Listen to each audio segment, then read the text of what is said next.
Hello and welcome everyone. I'm so glad you're here today. My name is Essam Elhalhuli and I am part of the solutions consulting organization at ExxonMobil. That's at Coursera. I'm going to talk about ExxonMobil a bit later.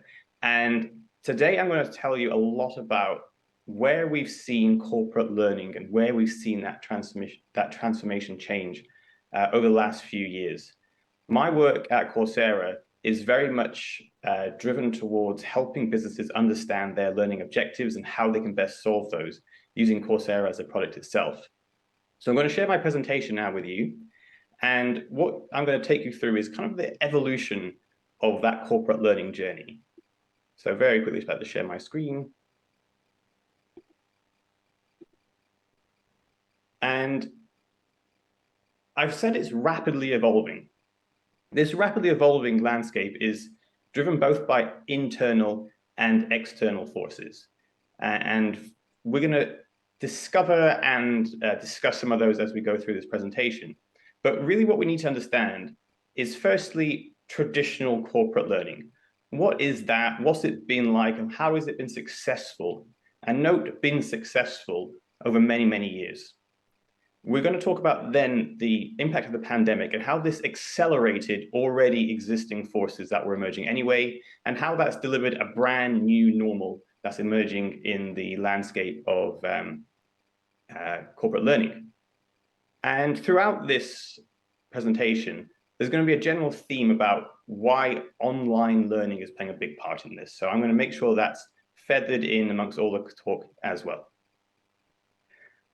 Going back to my corporate experience, this was not me. This is a photo of me on my very first day when I just left university. And I remember a lot about that time was about learning. A lot of it was, you're here to learn about how the business works, how you will fit inside a much larger machine that was ExxonMobil, my previous employer. That's why it was on my mind, as I mentioned before. And I've put in this pie chart, not with any size comparison to which ones were most done, but the idea was in that early phase of corporate learning to cover all of the bases, as many as you could. And this one segment I remember sticking out more so than any of the others. You know, I've just been at university for a very long time, probably longer than I should have been. And there was very little development in terms of understanding yourself and what you wanted from a career and what were your strengths and what were your areas of development. So that was that personal development focus I remember very much saliently in my mind today. But what you'd notice in that list there is probably one thing that is top of mind today, which is digital technology, which is not part of corporate learning in those days. It was seen as a very niche area that the IT department had to worry about. And as that continued, what was obvious to me and many of my colleagues around me was there was effectively one success path, which was the executive success path. And many of the functions around corporate learning were driven towards making this successful for those individuals who are identified as having the potential to be executives. So you had the onboarding process, you're understanding your company, the networks that you had to develop, all of the tools and the business and your roles. Fast forward 5 to 7 years, that's when those people who are identified to be supervisors or team leads then had another wave of training around leadership and around understanding process around HR, staffing development, as well as how to manage discipline in other areas of the organization. For those that didn't fall at this first hurdle, because many supervisors were fantastic individual contributors, but a whole new set of skills are needed to be a supervisor or manager. So many never really progressed past this level. So for the few people that got to this mid-level executive program, now we're talking about tailored solutions, working with external bodies, usually university or business school, who have worked with that particular company to develop some form of executive leadership plan. I remember attending some of these as well, and they're very detailed, very much focused on your company and how they work, as well as giving you some insights from other companies as well. And then senior executive continues this tailored solution, usually in a much smaller group, focusing much more on you networking and having mentors within either the most senior level of organization, or even mentors outside the organization. But what was it like for everyone else? Well, if we now put that particular path I've just shown you on a timeline, so here you have on the left-hand column, the left-hand axis, organized learning, the amount of organized learning that someone does, just so it's an arbitrary quantity, let's say. And across the right, the x-axis is the amount of time they're in their career. What we have here is a kind of wave where someone does a lot of training, then very little training, then a lot of training, then very little training. And that was the executive path I've shown you. And there was always a target. There's always been target for learning. That's the green dashed line. And you have the red dashed line, which is compliance training. Think what we have today is cybersecurity. You would have things like financial fair play, anti-competition law, antitrust, and other types of compliance training you have to do. And I've deliberately put that blue line slightly below those because anyone who's tried to manage these types of learning programs know that people more senior in the organization tend to be more busy, or say they are, and have less time to do these things. So you're always chasing those more senior people to get these things done. What does it look like for someone who doesn't follow this path? And I'm going, again, this is what this was like. This is the traditional way. So very much the start is kind of the same. Everyone goes through this onboarding process. Everyone has that rounding of information that covers many bases of the business. But then when they aren't seen as someone with executive potential, something happens, which is demotivation, disillusionment, and also that area of becoming an expert. I've been in my individual contributor role for a long time. I know what I'm doing. I don't need to learn so much. So you see this big dip, which comes down over time. And then I've put two rises here. The first one, career change, recharge, boost. I've been in my role for so long now. I need a change. People need changes. People need something. So this can happen. This can often happen if someone feels that they're undervalued. This can happen if people feels that their job is not satisfying anymore. It's not giving them what they wanted to. So you can have this mid-career, often but not connected with a midlife crisis, boost that someone wants to try something different. But what we see then is towards the end of their career that they really just fall off this plateau of learning. They have their eyes set on retirement, and even getting them to do compliance training is now a struggle because, like, well, I know what I know. I'm not willing to change. And what are you going to do? I've been here for 25 years. I'm not going to be fired because I haven't done my antitrust training because I'm not in a sales job. And that last peak right at the end is retirement planning. So many companies do this. They help their employees plan how they're going to retire. And then they see this little peak right at the end for people learning. So that's a typical way, right? There are winners and losers. There are people who are happy. There are people who are disillusioned. But generally, people do a small amount of learning. I just want to bring your attention to all of this white space of time spent not doing organized learning. So a lot of time is spent on the job and doing other things.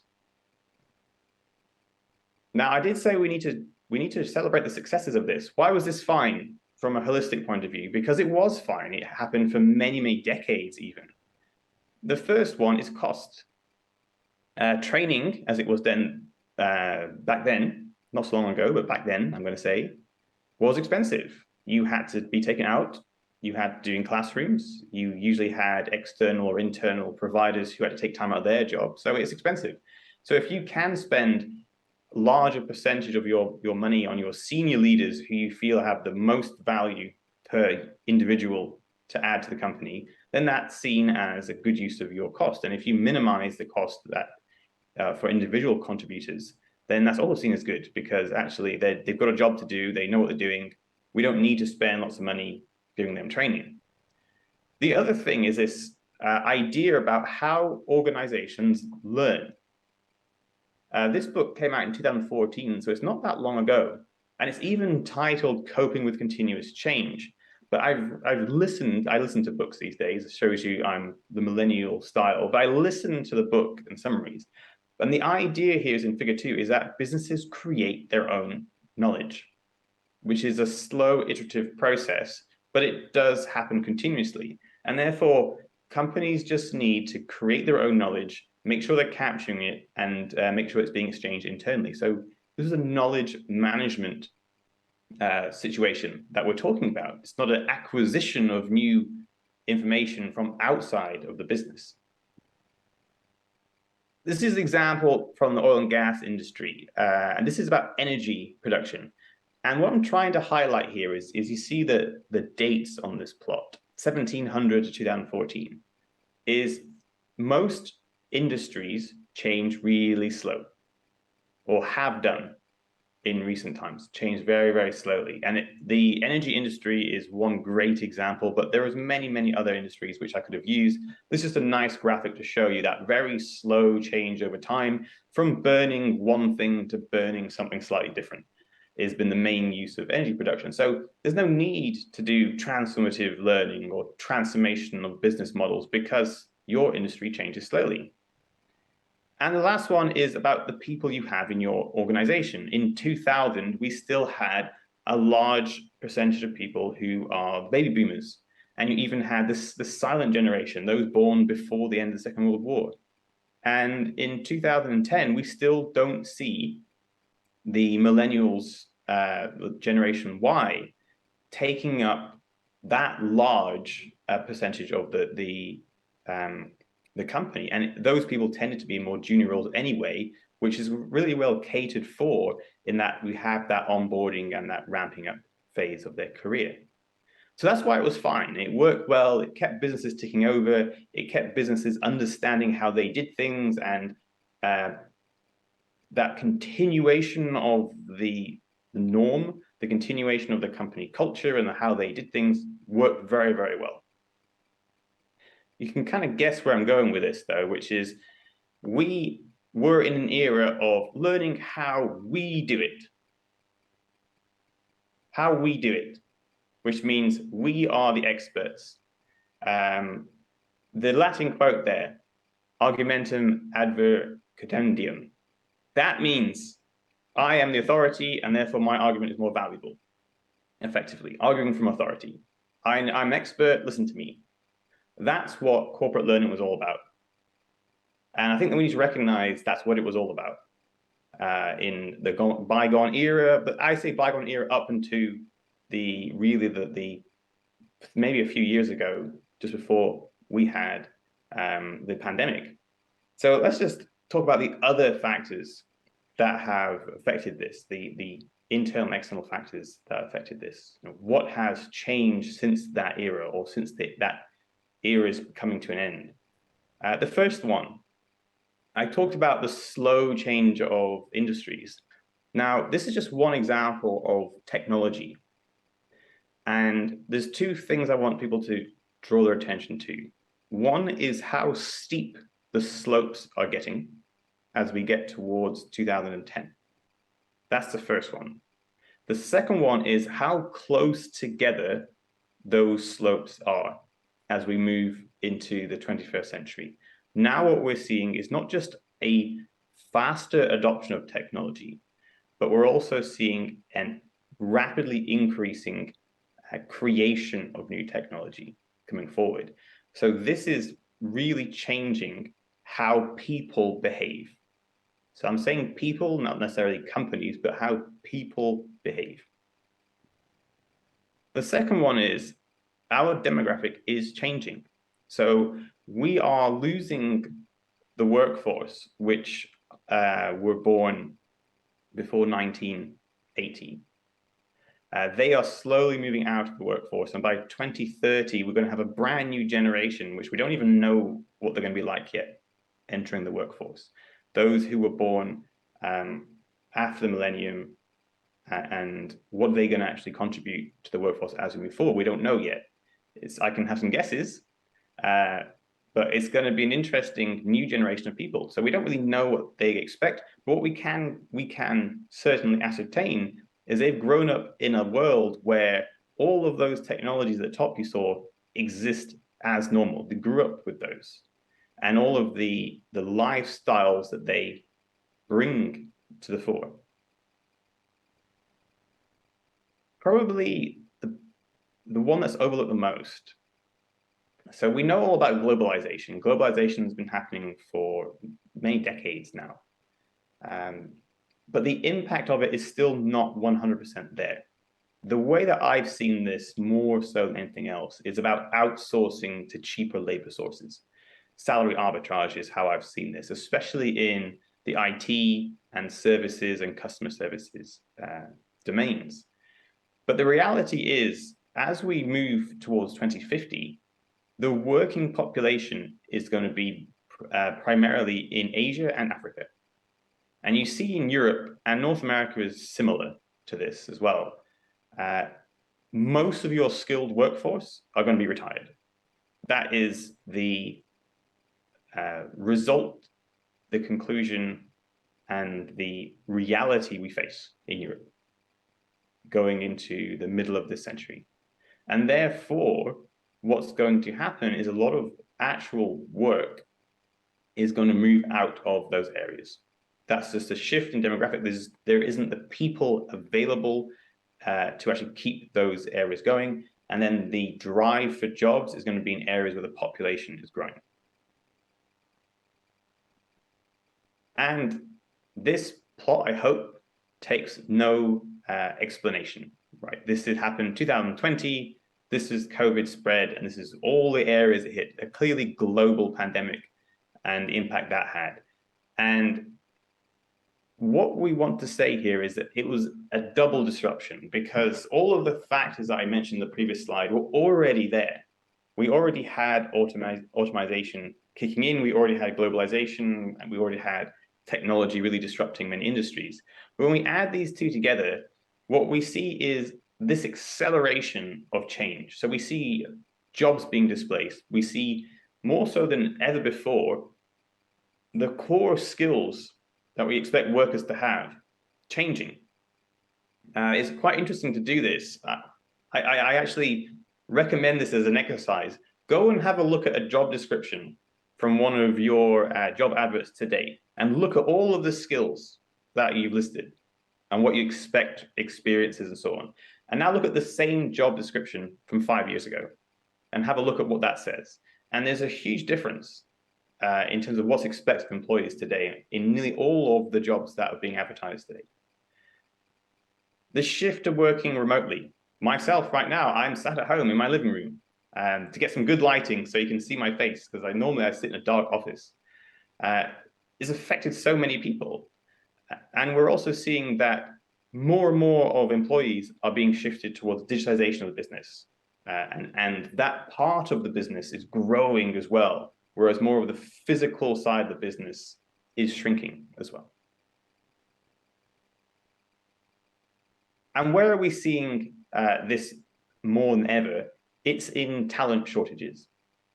We're seeing that more and more companies are struggling to get the right talent, the right mix of individuals in their organization to change with the times, to make their business viable even in the modern era.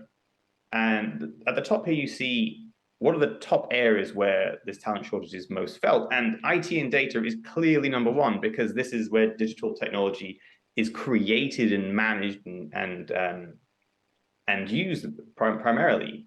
And so we're seeing a huge shortage there. But then look at all the other areas which are also being affected by digitization. They make up the rest of your top five. And some of those have been around for a very, very long time.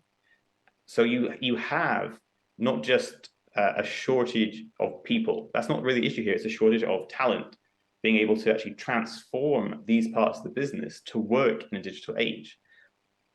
The last graphic here you can see is about the acceleration of that change. So it was always there. There's always a need for different talent over the last 10 years or so. That's why we have job sites. That's why we post job postings, because we know we need different people. It's always been the case, but it's always been manageable until recently. And we see this spike of activity. Now, I know this graph has yearly by yearly at the left-hand side, and then every 2 years, which does accentuate that part of the graph. But still, in 10 years, or just over 10 years, going from low 30% to over 75%. That's a huge increase in shortages. And if you marry up the two diagrams here, you will see that IT sales and marketing and probably operations and logistics are the ones driving that 75% shortage. Right, I've talked a lot. I'm going to take a little breather here for a second, because what I want to do now is ask everyone a question. So we've talked about skills shortages. We've talked about the change in the dynamic of the workplace. We've also seen what are the factors that used to work in the past in terms of learning and development, and how that's going to change and is changing going forward. So there should be a poll question going up, which will be asking you about the priorities for HR professionals and HR departments around the world, and see what you think. So I will just wait a few seconds for that poll to come up and for you then to answer and respond, because I shall reveal what the research from Gartner has done, that they did at the end of last year, start of this year, it was published, as to what were the priority areas for HR departments around the world that they were working with. While it's a little break, I'm going to take a sip of water as well. Make sure you can still hear me when I'm talking.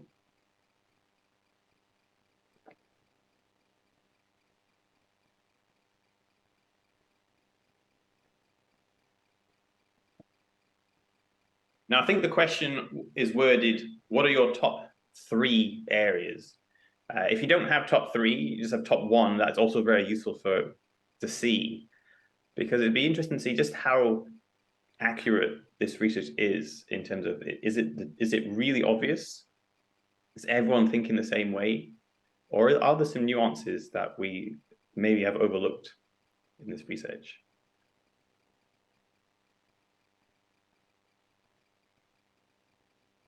And lastly, if everyone's priorities are different to what Gartner found, that is going to not mess up, but certainly change maybe the conversation going forward, because my talk now starts talking about the Gartner research a little bit more.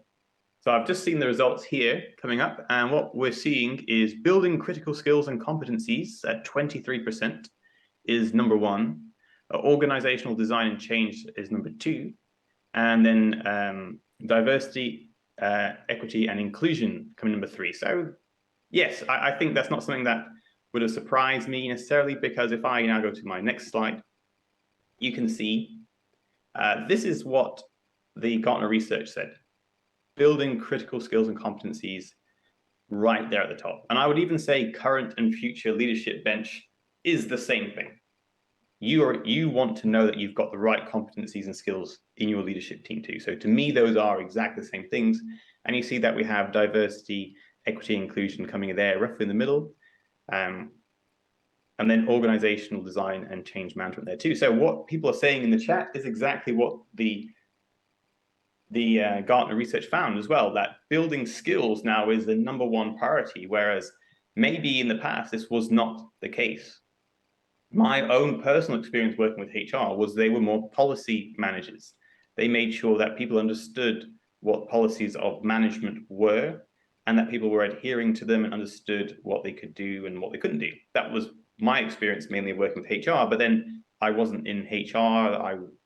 I maybe didn't see all the ins and outs of what they did. So that's just my experience. So let's stick with that theme, the top 2 here, our future leadership team and our critical skills and competencies. Now, these skills tend to be in job areas which can be done remotely. These are necessarily mainly knowledge jobs and administrative jobs, and therefore they are really ideal for globalization. We think about the factors changing the learning development cycle. That shift towards a more global workforce is really going to play hand in hand with this remote skills that we're seeing. And that is shown here in this research, that actually this is happening, that people across the world in all different regions are moving to working remotely. because in many of these areas, especially in the developing world, we see people getting more access to the internet, getting better facilities for them to work at home. And therefore, there's a shift there, because also, remember what I talked about in terms of where the workforce has mainly happened. It's been in the service industry being shifted to cheaper labor areas. And therefore, we're seeing that shift there, especially in places like India. Big shift of people working remotely. And Coursera has also seen this. If you look at this chart here, this shows you the number of learners on the Coursera platform and how that has changed pre, during, and post the pandemic surge that we had in 2020, where before the pandemic, we had an average of about 2 million people joining Coursera. Then there was this big uptick during the first lockdown when people were locked in their homes and they had access only to the internet. And that's something that meant that people had to go online to learn. As economies opened up, as society opened up again, what we've seen is this lasting effect, which is a new norm is emerging, where we're now seeing over 5 million people on average per quarter joining Coursera. And this is not just individuals, this is people joining through their workplace as well. Because the workplace, their employers are also now purchasing licenses on Coursera and then giving those to their employees as well. So we're seeing this surge of online use because of this reaction to the pandemic, and also the recognition now that you can still add a lot of value this way. But this is actually maybe even better than the way we used to do it, or else why would we keep doing it?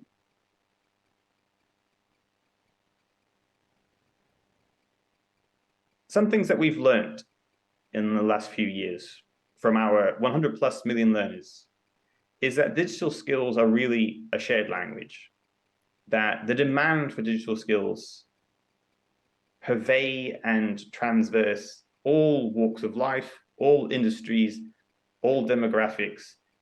It's simple as that. It's just people coming to Coursera to learn digital skills, which no matter where they are in the world.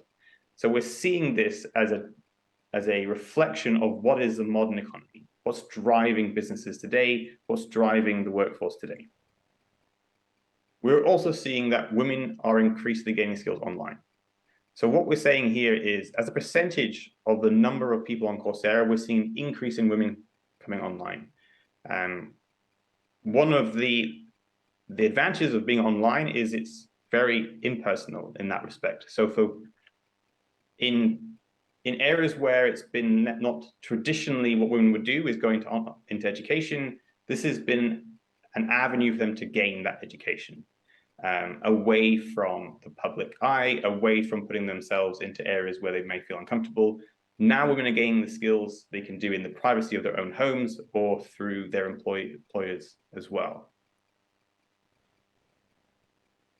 Just tying back to this demographic that I've shown earlier on what's changing. The developing world have the highest rate of learner growth.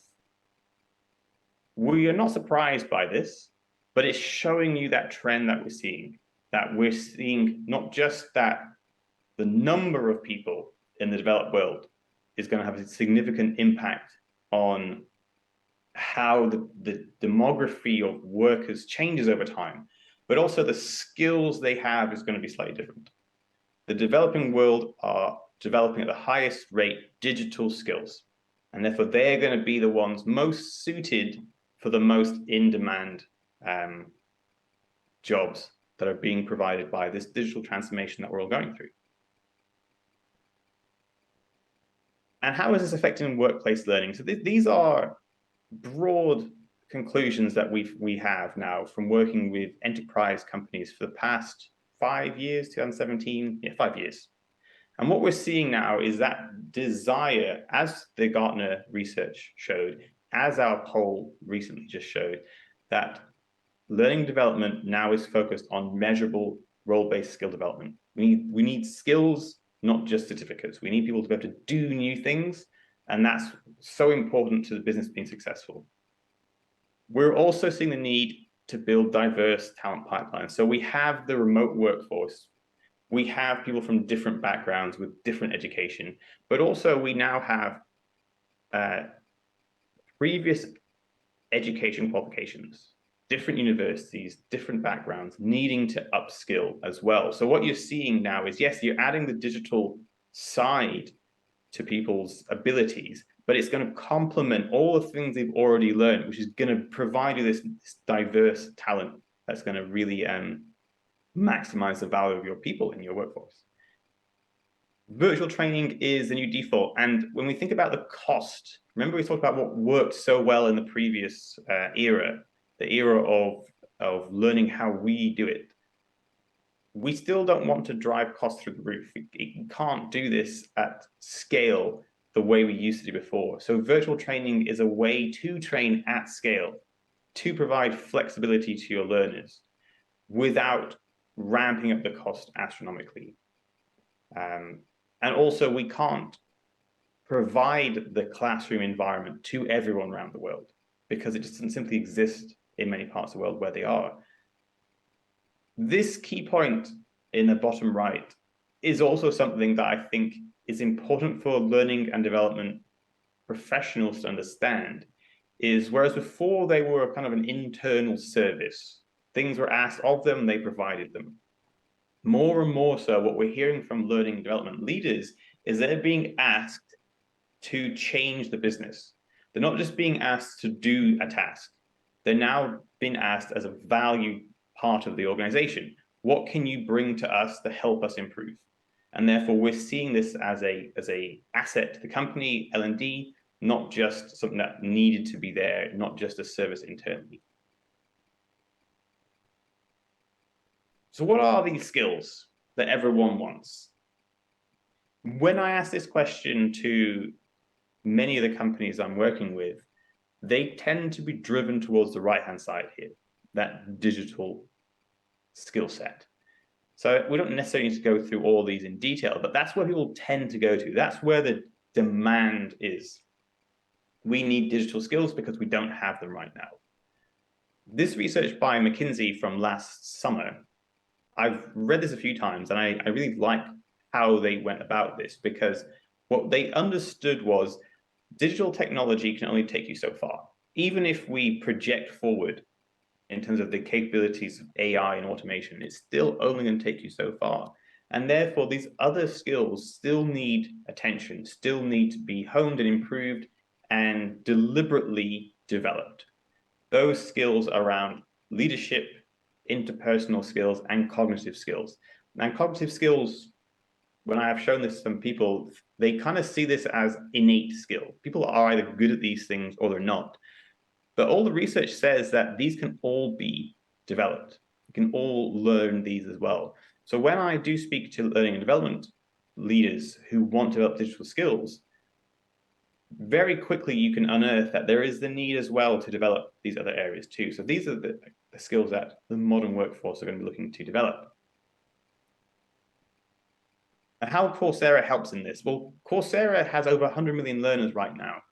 And within all of our courses, we have assessments. So we think about our course, we have over 9,000 courses today. Within those courses, there's over 200 million in-course assessments. That's providing us a lot of data.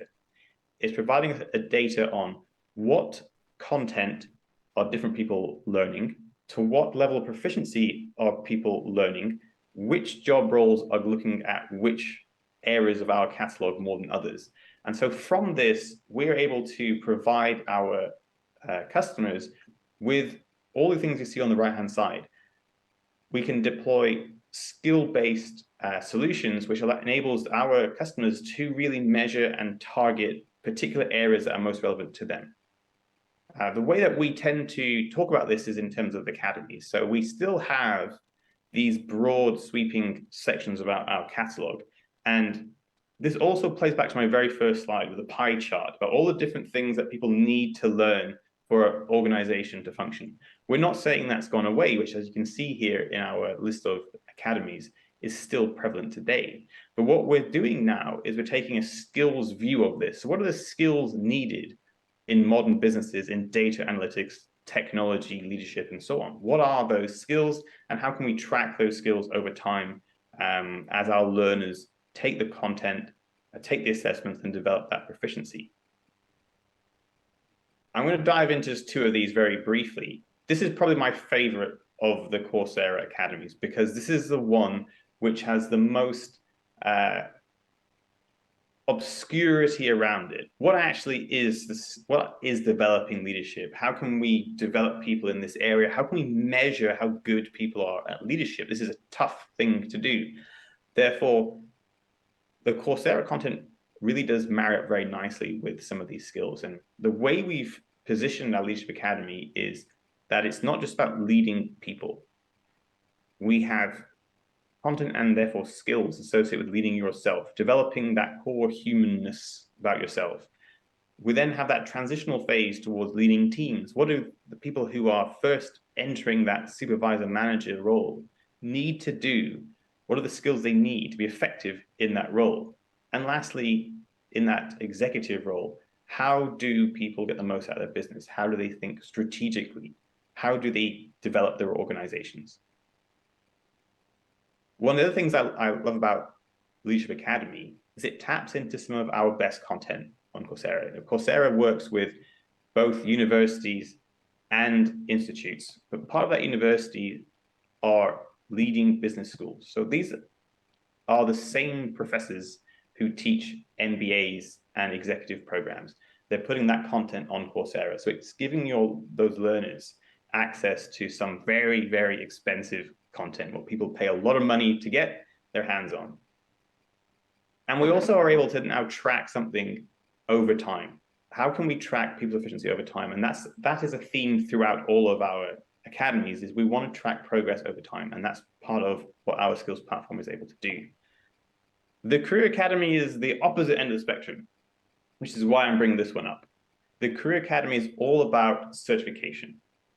And its focus is on taking people with limited or no experience without that university background to say there are jobs in the digital age today that do not require previous experience and do not require university level degrees. But what they do require are the right skills in order to do those jobs. So we've been working with some of the top digital companies in the world. You see some of them listed here, to provide those certificates to say, right, for those people who need to get into new careers, can we give them the skills that will be recognized by the provider themselves? So this all started with Google, their IT support role, recognized by that provider, but then also because of the strong brand, the digital brand, recognized by other companies. So that's what our Career Academy is all about, helping people get those entry-level digital jobs. A quick pause here. This is the era of learning how to do it. This is a humble era. This is now moving away from, we know what we're doing, we're the experts, we're going to teach all of our people how to do it the way we do it. This is about taking a step back and saying, we're out of our comfort zone a little bit here. We are no longer the experts. Therefore, we need to be able to learn how to do things and learn them quickly, just so that we can survive as a company in some respects. And then if we do this before others do, we can then thrive as well. And I've put another Latin quote here at the bottom. And given how poorly I pronounced the first one, I'm not going to attempt to say this, but I will give you the English translation. This says, learn as if you will live forever, but live like you'll die tomorrow. So in the world of L&D, what does that mean to me? First of all, this idea that I'm an expert and I need to stop, it needs to change, because if you're going to live forever, there will always be something new. There's always something more to learn. There's always something that will change in the future that you have to adapt to. So that's how I read that first bit. It's that humbleness that you are not an expert for life.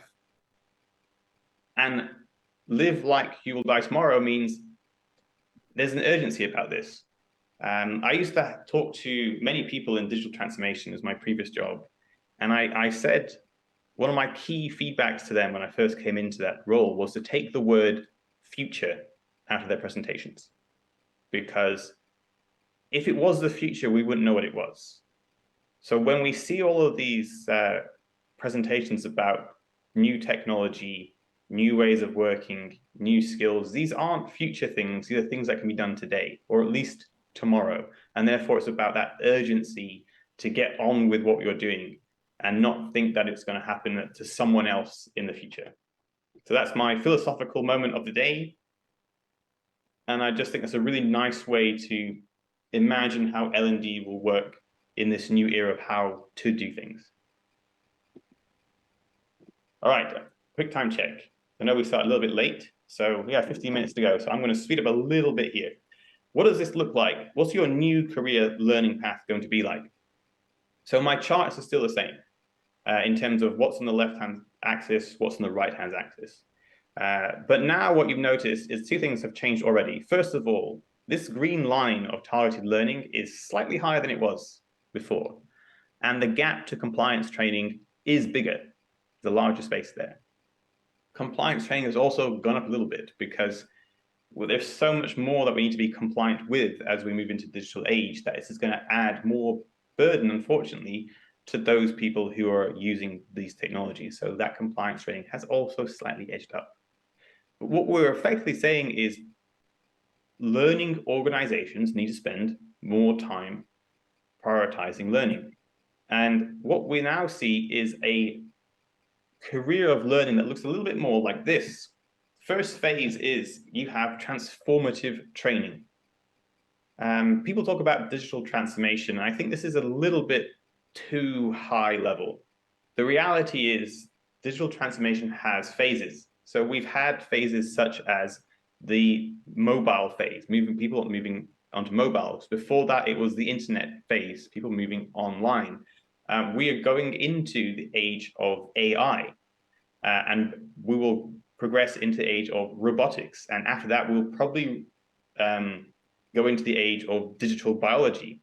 So there's many, many peaks in any of these transformations. So I think it's important to recognize that it's not just one big transformation. There are many phases to these types of transformations, and there will be others down the line in the future. And then what we need to be able to recognize is, yes, these bumps, these big blue lumps are about building that awareness of what's going on, building that understanding of the impact of this change. But then the increment training is just as important.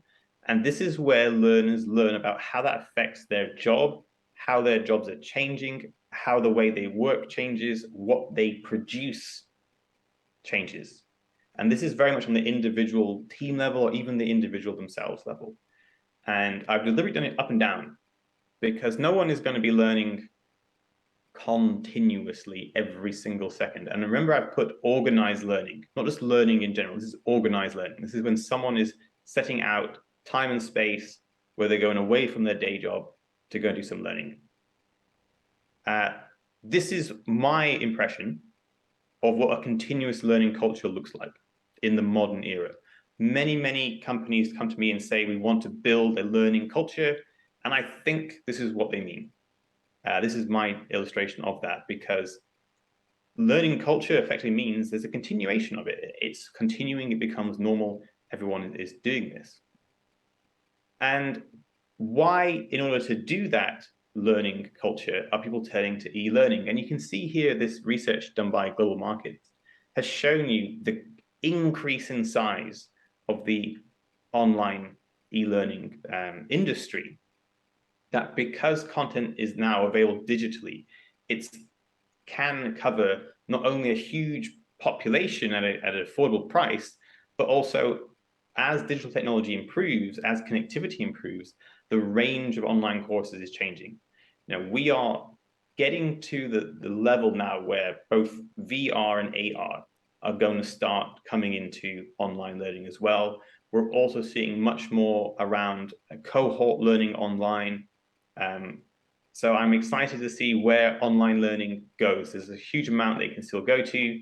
And as digital technology improves, we're going to see more and more in this space, right? Possibly a large portion of this is going to be attributed to the metaverse, and see where that goes. but it's an exciting place to be. Again, I'm just coming back to cost, right?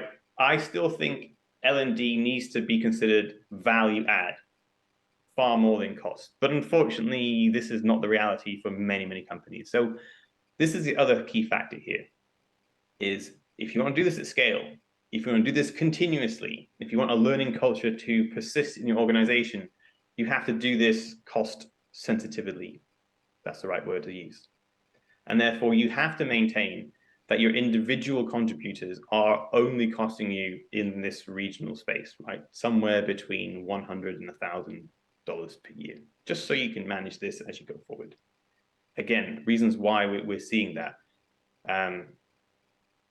Also, what we're seeing is because there's a knowledge now that e-learning is available at a cheaper cost, it's actually driving down the training costs around the world, which is important too.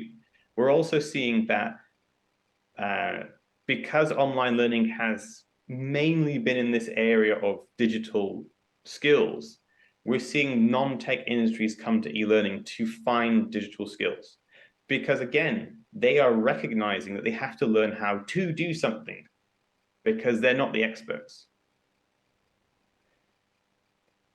One other area that I like about this is if you're a subject matter expert, either at a university or institute or even internal to your company, e-learning enables scale for you, the individual. You only have to look at the sensation that is YouTube to see this effect.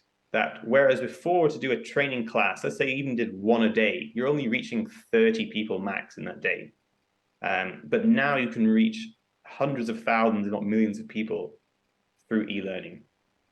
And given the globalization of the workforce, given work-life balance changes, given the way that people are working remotely, this provides you with flexibility for people to personalize their learning. Right, this is probably going to be the last slide or two, because I know we started a little bit late today. Rotational blended learning became very popular. This was brought out in 2012. This idea that actually most of the learning you do happens on the job, and only so much of it happens in actual formal learning settings. And I think e-learning really fits into this bucket here. And I'm not saying that e-learning is all of your formal learning, because I've deliberately meant that it's not there, but it can make up a large percentage of your formal learning and informal learning. We're giving people this ability to be online together and to talk and to discuss.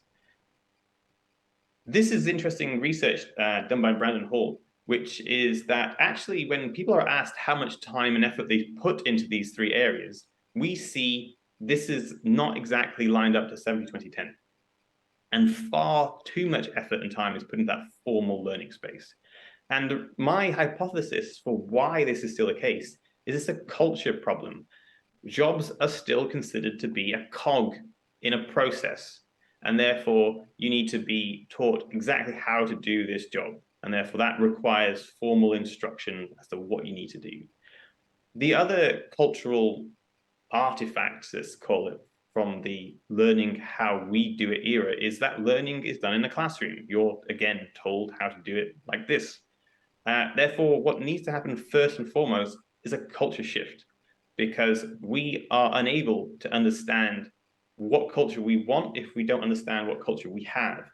So very quickly, what I'm saying here is, companies determine the culture. When someone comes into a company, they have their own culture, and hopefully some of that overlaps with the company culture, or else you've hired the wrong person. But over time, the two kind of merge together, where you become more and more like each other. And because the company is the bigger entity, the individual becomes more like the company. However, if we suddenly try and change this dramatically over time, let's say you're a company that says, yeah, we used to do everything in our shops, and therefore face-to-face customer interaction was important. Now we're a digital retailer overnight. That's going to cause a lot of resistance to that individual culture who are all lined up with the previous culture. And therefore, we need to move this gradually. We need to change how our company behaves gradually. Although we can do this in an accelerated fashion if change becomes part of our culture. And what I'm saying here is that learning culture works exactly the same way. And therefore, we need to look at how learning cultures exist today. So I've identified 4 broad topics for learning culture. First one is do as you're told, mandatory learning.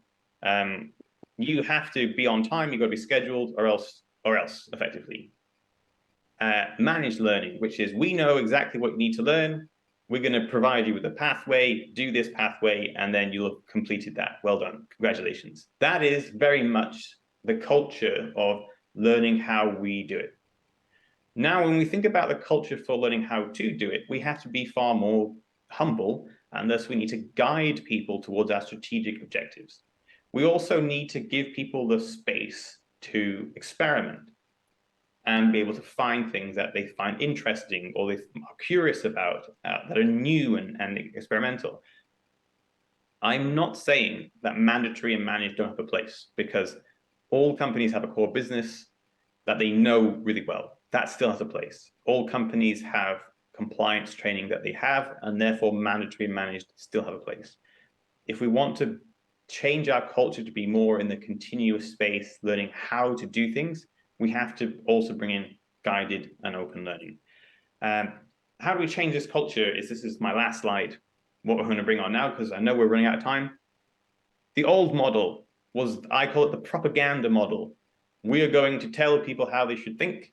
We're going to tell people what we think are valuable, and therefore that will hopefully change how they behave. The newer way of working, we are going to change people's behavior. And through that change behavior, they will see the values, they will then change their attitudes, and over time, this embeds the culture. And how we do this, we start with a set of handpicked initiatives. This is about creating local majorities or tribes in your organization that can affect the change and influence those around them.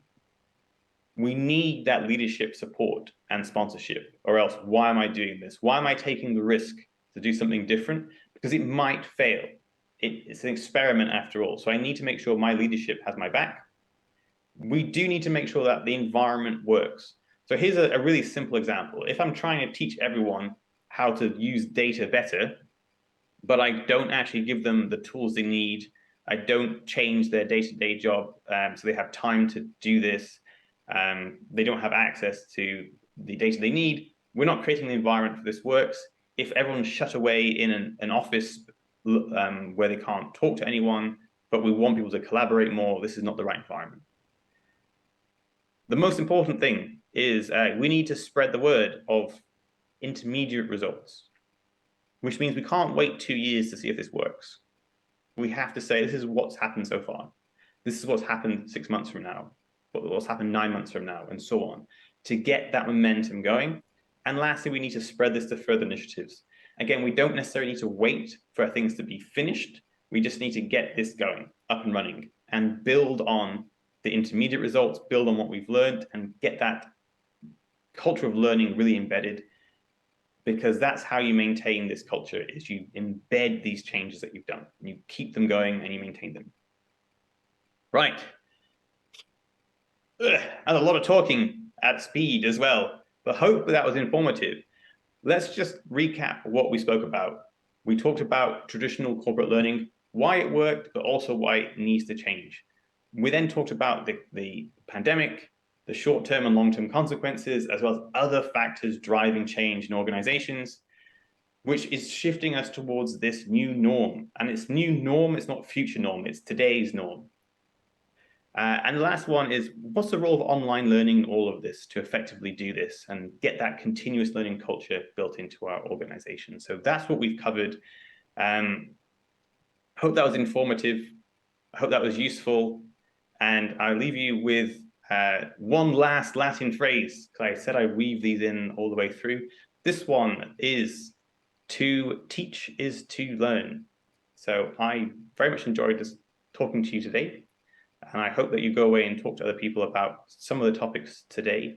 One last thing, we will be at the OEB in November in Berlin, at the end of November. So if you want to come and talk to Coursera, we will be there, and we can talk about things on here, talk about Coursera's offerings and some of our values as well. Right, that is the end of my presentation. Do we have time for talks? I think we have 2 minutes for questions, but I'm happy to stay on with a few minutes because we did start a little bit later than expected. So if we could open the floor to people asking some questions, if there are questions, that would be fantastic. I'm just going to look in the chat and see what questions we do have. All right, here we go. Can you tell us what research you're referring to? Yes, Gartner research. So I can share that exactly. This was research done by Gartner end of last quarter. So that was 2021 Q4. And that was a research where they interviewed a lot of HR leaders to find out what they were working on. Another question here. Disruptive technologies rather than new technologies. To some extent, yes. I think that's absolutely true, because many technologies are new but don't disrupt, right? So that's a very important point. And some technologies have been around for a long, long time, and only now we're really seeing them really disrupt how things are doing. For example, we've had video conferencing for a very long time, but it's really become the norm now in terms of how people behave. I remember when Zoom first was big in the pandemic, it was a novelty to see people's faces on cameras. We all kind of laughed at each other being on camera, as that had not been the norm before, even though the capability had been there for a very long time. Other questions. Why shouldn't spend in training? What if we train them and they leave? Let me answer that question first. If you train them and they leave, good for them, is what I say. You as the employer have done your duty to try and make them stay. If you don't train them, they will definitely leave. Simple as that. People leave their jobs, especially if you look at Generation Y. They leave their jobs because either there's no development, there's no progression, they're not doing interesting work, and to a lesser extent, they just don't like their boss, right? So if you don't do it, they're definitely going to leave. So I don't necessarily agree with if you don't train people, they stay. It's if you don't train people and they stay, it tells you a lot about that individual. It's not an individual who wants to grow. It's not an individual who wants to advance themselves. It's not an individual who is ambitious, and therefore, is that the right person you want in your organization? Now, I can understand people who have grown up in that era of learning how we do it. They would tell themselves, I already know how we do it. I'm an expert. I've been here 20 years. I know how we do it. And they will probably stay because they've got that eye on that retirement plan. So yes, certainly get value out of them still, but it will be diminishing their value over time. Yeah, so here we go, another answer there. Yeah, train people well enough so they can leave, treat them well enough so they don't want to. Great quote from Richard Branson, because your people are both an asset and a liability. You have to pay them, but they're an asset because without them, your business doesn't exist. And therefore, they drive the processes, they drive your innovation and so on. Right. I think that's all of the questions right now. I know I rushed through answering them, but I just want to thank everyone for joining today and look forward to talking to some of you at least at some point in the future.